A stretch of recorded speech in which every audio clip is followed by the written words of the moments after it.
Ya, TikTok dilaporkan akan punya bisnis baru di Indonesia. Ini terungkap dalam sebuah laporan yang mengatakan platform video pendek tersebut tengah melakukan konsultasi dengan Bank Indonesia.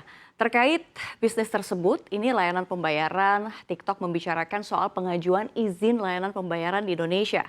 Kabar itu muncul menyusul pernyataan CEO TikTok, Zhu Zixu, pada Juni lalu yang menyatakan platform video pendek tersebut akan menginvestasikan miliaran dolar di Indonesia dan seluruh Asia Tenggara. Menarik ya, tapi ada masalah di sini. Selengkapnya kita akan bahas dalam buntut polemik TikTok. Izin medsos dan e-commerce harus dipisah. Kita lihat slide yang pertama. Ya, Menteri Perdagangan Zulkifli Hasan ini mengatakan akan mewajibkan aktivitas perdagangan di social commerce yang sejauh ini belum diatur. Jadi social commerce ini seperti TikTok Shop atau Instagram Shop.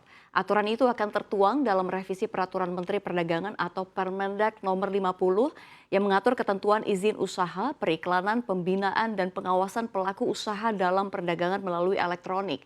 Zulhas menjelaskan nih, nantinya aturan penjualan untuk e-commerce dan social commerce akan dibedakan. Jadi untuk social commerce yang merupakan media sosial tetapi juga menyediakan transaksi jual beli, maka harus memiliki izin usaha perdagangan.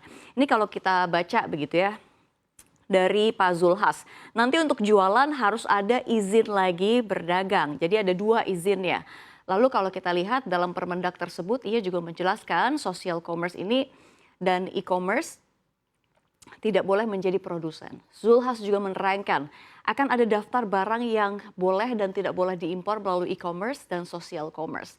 Ya, Teten Mas Duki juga kalau kita lihat selaku Menteri Koperasi dan Usaha Kecil Menengah mengatakan tujuan dari revisi Permendag tersebut adalah untuk melindungi UMKM lokal. Selain itu, revisi tersebut juga bertujuan agar menjaga pasar di Indonesia tidak diserbu oleh barang murahan dari luar negeri. Kita baca sama-sama dari quote Pak Teten, sekarang bukan lagi e-commerce tapi social commerce. Kita ingin melindungi UMKM. Tapi sebenarnya apa sih perbedaan sosmed, social commerce, dan juga e-commerce? Kita akan bahas di slide berikutnya.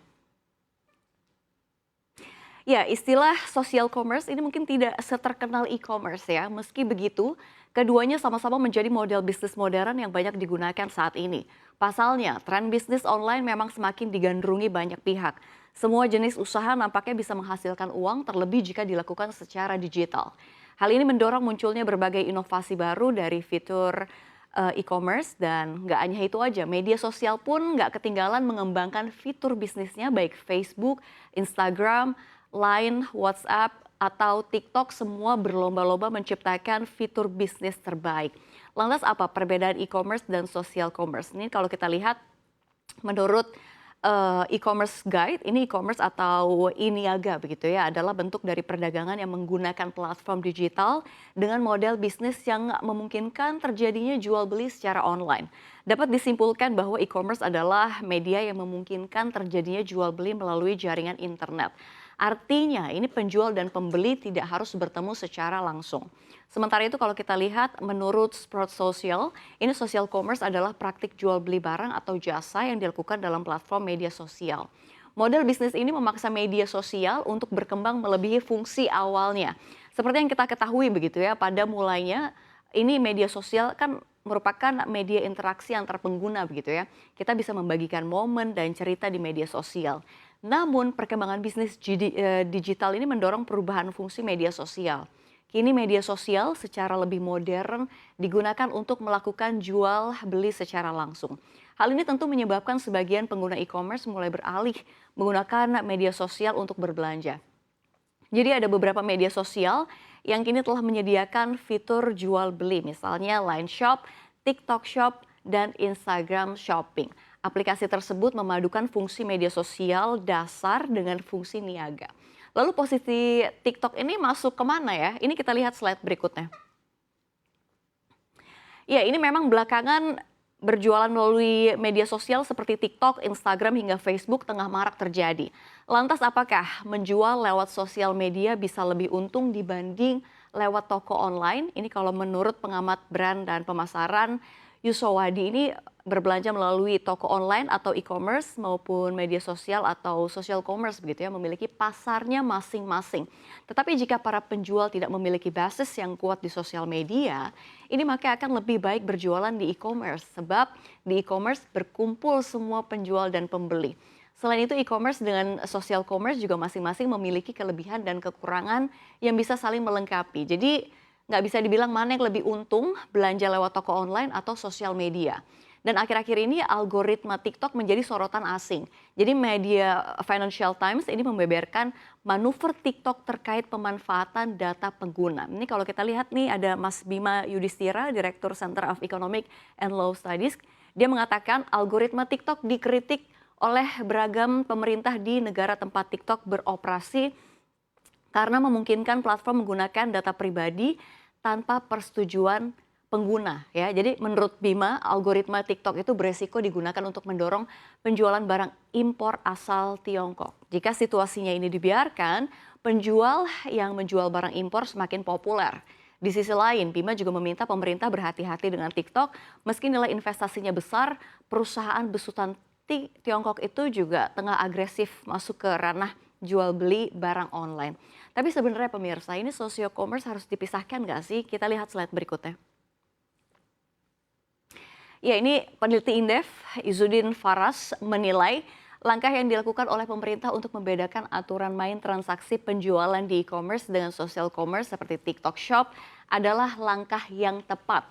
Sebab menurut dia ini kedua platform tersebut selain memiliki fitur dan fungsi yang berbeda atau aturan dan algoritma yang digunakan juga berbeda. Ini kalau kita lihat ya. Ini kalau kita lihat nanti e-commerce dengan social commerce bedanya izinnya mesti beda. Jadi kalau dia ada media sosialnya terus ada komersialnya, itu izinnya juga akan berbeda. Izinnya harus ada dua dan aturan izinnya diajukan ke Kemendak. Saat ini platform e-commerce seperti Shopee, Tokopedia, Bukalapak, Lazada, dan Blibli ini sudah dikenakan pajak. Baik berupa pajak penghasilan atau PPH atau pajak pertambahan nilai atau PPN. Sementara itu belum ada regulasi perpajakan yang mengatur penjualan lewat social commerce seperti TikTok Shop. Akibatnya persaingan antara dua platform tersebut dinilai nggak fair atau nggak adil. Lalu dikatakan juga nih Menteri Koperasi dan UKM Teten Mas Duki lagi, algoritma tadi kan ini TikTok ini nggak bisa, ini bisa tentunya mengancam pelaku UMKM. Sebab algoritma TikTok dapat membaca kebiasaan penggunanya sehingga dapat menjadi data yang digunakan untuk menggambarkan ketertarikan konsumen di Indonesia. Jadi kalau mereka jualan barang juga, algoritma mereka akan mengarahkan pada produk-produk mereka sehingga memang konsumen pasar digital akan membeli produk afiliasi bisnis. Sehingga secara otomatis ini bisa memberikan informasi kepada produsen UMKM di China misalnya, yang mau masuk ke Indonesia sehingga ini suatu ancaman bagi UMKM dalam negeri. Lalu kita lihat regulasi perpajakan social commerce. Jadi untuk menjaga keberlanjutan pelaku usaha e-commerce dan juga jadi fair begitu ya bagi semua pelaku di industri e-commerce. Jadi dengan adanya pemisahan antara pemain e-commerce dengan social commerce diharapkan juga mampu membuat persaingan usaha yang lebih adil.